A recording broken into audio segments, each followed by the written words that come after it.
Se puede recuperar cuando la Asamblea Legislativa diga vamos a acatar los fallos de la Corte, de las sentencias de la Sala de lo Constitucional.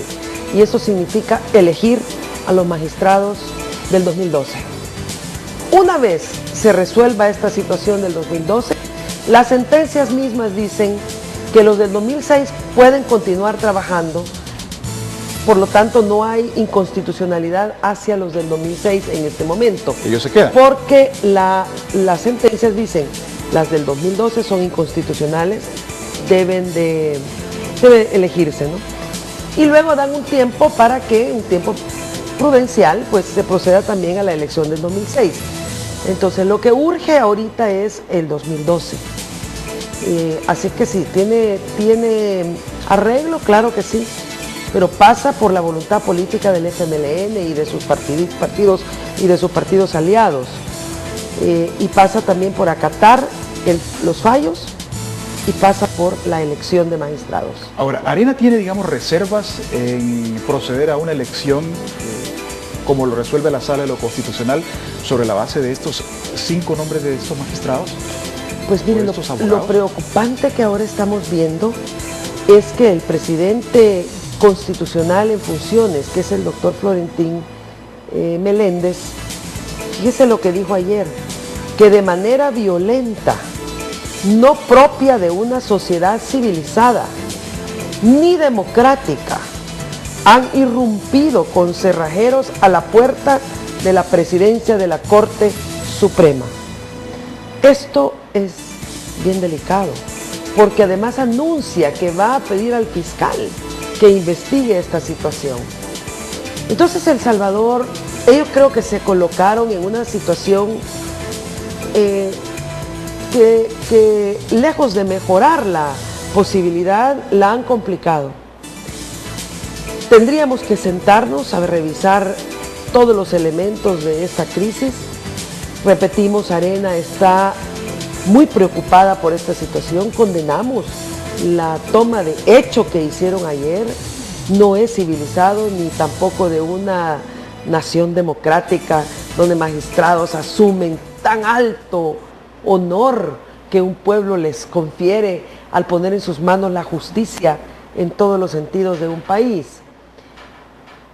Por otra parte, tenemos que revisar la politización que han hecho de la Sala de lo Constitucional y de la Corte Suprema de Justicia, cuando vemos estas fotografías con todos los diputados levantándole las manos a los magistrados, cuando una de las cuestiones centrales del Estado de Derecho es la separación de funciones.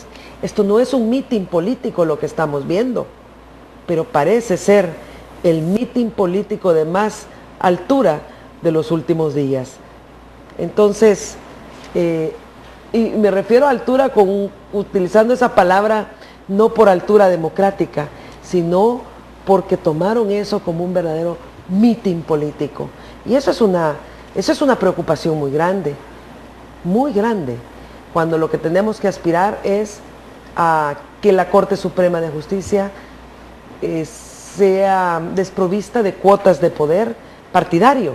No quiere decir que las personas no tengan una ideología o una afinidad con ciertas tesis políticas, pero sí quiere decir que no pueden ser parte orgánica de la estructura partidaria de ninguno de los partidos, tampoco de Arena. Pero si nosotros vemos en esto, es un mitin político, lo que ellos llaman la toma de posesión de magistrados, incluyendo el presidente de la Corte Suprema de Justicia, estamos verdaderamente muy lejos de lo que El Salvador necesita si este es el esquema que van a tomar. Si es que sí se puede resolver, ¿cómo? Acatando los fallos y eligiendo, junto con todos los partidos políticos. Arena no está, digamos, queriendo apartar a ninguno. Se requieren 56 votos. Eso sí, solo se pueden conformar con el FMLN y Arena. Claro. Pero no es exclusiva responsabilidad, sino que es inclusive bueno que participen todos. En este acto concreto que nosotros estamos viviendo hoy en el país, o en el posible donde las instituciones están tratando, digamos, todavía de aspirar a que se vuelva al orden institucional del país y superar este quiebre, ¿dónde quedaría la palabra independencia judicial? ¿Dónde queda? Muy difícil, muy difícil. Los diputados, primero los diputados no tenían que haber estado en un acto de la Corte Suprema de Justicia, eso se llama intromisión. Segundo, en la historia del país nunca hemos visto que magistrados tomen posesión de esta manera, en una tarima, con micrófonos, con gente movilizada, levantándose las manos. Esta foto es típica de un meeting, esto sí se puede hacer en un meeting. Si esto es un meeting, bueno, pues yo lo voy a entender, pero en todo caso, no se puede comprometer la independencia de los magistrados.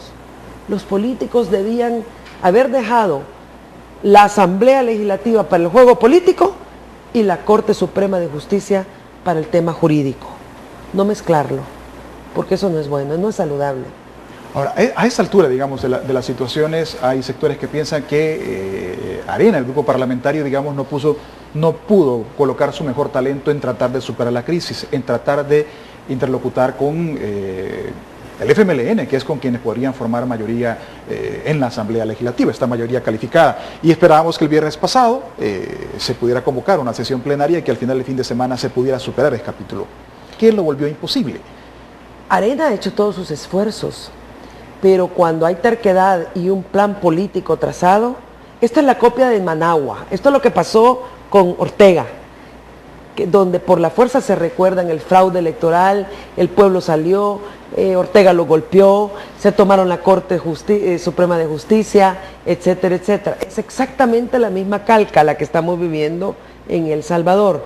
Dios quiera que no vayan a golpear al pueblo salvadoreño, Dios no lo vaya a permitir. Entonces no es que Arena no haya puesto su mejor intelecto, es que frente a la terquedad y la obstinación de tomarse el poder, es muy difícil que la razón pueda persuadirlos cuando lo que les interesa es la toma total del poder.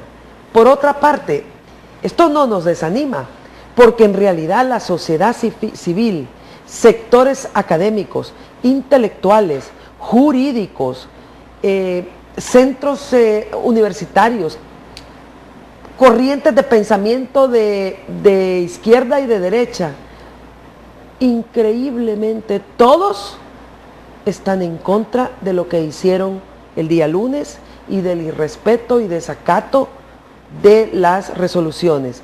Esto es el reflejo de la madurez política del pueblo salvadoreño, que ya no es alrededor, no es un pleito entre Arena y el FMLN, es una situación donde todos los sectores de diversas corrientes y pensamientos ideológicos y políticos se unen para defender la institucionalidad democrática de El Salvador y el régimen constitucional, y no están avalando este tipo de actos, este tipo de fotografías, este tipo de acciones. Ahora, así es de que yo le aseguro de que son más, esto no quiere decir que sean gente que se van a pegar al partido, no. Lo que quiere decir es que la ciudadanía no está dispuesta a tolerar un golpe de Estado a la Corte Suprema de Justicia. ¿Arena planteó en algún momento recurrir ante la OEA o ante las Naciones Unidas? Así lo hicimos. Sí lo han hecho. Sí, claro. ¿Han tenido alguna, digamos, reacción, alguna primera repercusión de Sí, se envió una carta al secretario general de la OEA, al secretario Insulza, y se tuvo una reunión con él en días pasados, que estuvo acá en El Salvador con otros temas. Claro. Él pues argumenta de que el diálogo es la solución a esto entre los salvadoreños, y que mientras el gobierno no solicite los buenos oficios, Arena le había pedido que interpusiera los buenos oficios y dispensara los recursos diplomáticos necesarios para acercar a las partes involucradas, que estábamos distantes y continuamos cada vez más distantes, porque obviamente que estos actos no nos acercan, pero por el bien del país nosotros sí estamos dispuestos a sentarnos hoy mismo para poder acatar los fallos. Pero esa fue la respuesta, que mientras el gobierno no solicite pues la intervención de buenos oficios, pues la OEA no puede dispensar esos discursos, esos recursos diplomáticos de buenos oficios para acercarnos. Bien, eso yo lo entiendo. En cuanto a Organización de Naciones Unidas, ya se pronunció Naciones Unidas, Claro. urgiendo a los salvadoreños a resolver esta cuestión y también advirtiendo de las graves consecuencias de este rompimiento constitucional. Todo el mundo lo está llamando rompimiento constitucional, todo el mundo lo está viendo así, todo el mundo está aglutinándose alrededor de que esto no es aceptable. Y Arena, como un partido político de oposición, pues está también en esa tesis de que es inconstitucional lo que han hecho, no es democrático tomarse la Corte Suprema de Justicia con cerrajeros, mucho menos tomado el edificio por sindicatos. Y la solución es, repito, de naturaleza jurídico-política y consiste en acatar los fallos de la Sala de lo Constitucional, eligiendo a los magistrados. Desde 1994 se viene eligiendo esta forma de magistrados a la Corte Suprema de Justicia. Han pasado cerca de cinco momentos, digamos, importantes en la historia democrática, en los cuales la Asamblea ha logrado establecer acuerdos, no mínimos, acuerdos superiores para poder llevar y conformar una Corte Suprema de Justicia. Para usted, ¿qué erosionó en estos momentos esa capacidad de entendimiento? ¿Qué dificultó poder llegar a una negociación plena en la Corte? El proyecto geopolítico y geoeconómico del socialismo del siglo XXI. Se quieren tomar Centroamérica, ¿no?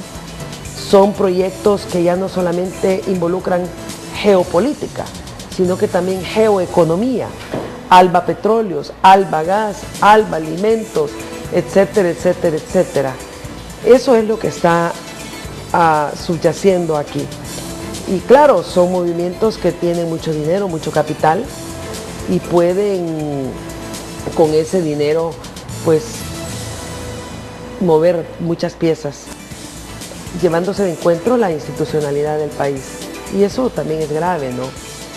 Este proyecto pues lo hemos venido viendo avanzar desde el sur hacia Centroamérica, y El Salvador no se escapa de esa triste realidad.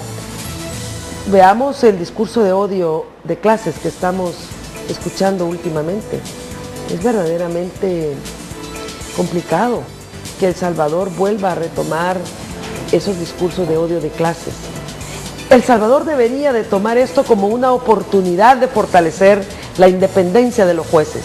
Deberíamos de tomar esto como la oportunidad de revisar lo que se hizo mal, pero no para repetirlo o para que sirva de excusa. Si lo hicieron mal aquellos, lo puedo hacer yo, sino para remediar aquello que se hizo mal, para darnos la posibilidad de que en los próximos 20 años El Salvador pueda tener una sociedad que pueda vivir en paz, trabajar, tener oportunidades, ir a su casa, comer todos los días, servir en la mesa el pan de sus hijos, tener empleo, sonreír, entender que somos seres humanos y por ende estamos llamados a propiciar la conciliación y el reencuentro de la sociedad salvadoreña, no la ruptura. Tenemos que recuperar esa esperanza de vivir en paz. Tenemos que entender que aquí la clase política no se constituye de pequeños dioses. Dios solo hay uno. Todo el que crea que es majestuoso y que su poder es infinito, lo hace desde una óptica egocéntrica y vanidosa. Pero llegará un día que todos tendremos que dar cuentas de nuestros actos. Y yo tengo que hacer una invitación real a la humildad de la clase política, a la humildad de la clase gobernante, a la humildad institucional, a encontrar el mensaje de la reconciliación basados en la verdad y la humildad, no en el conflicto y en el orgullo. Eso no nos va a conducir a nada.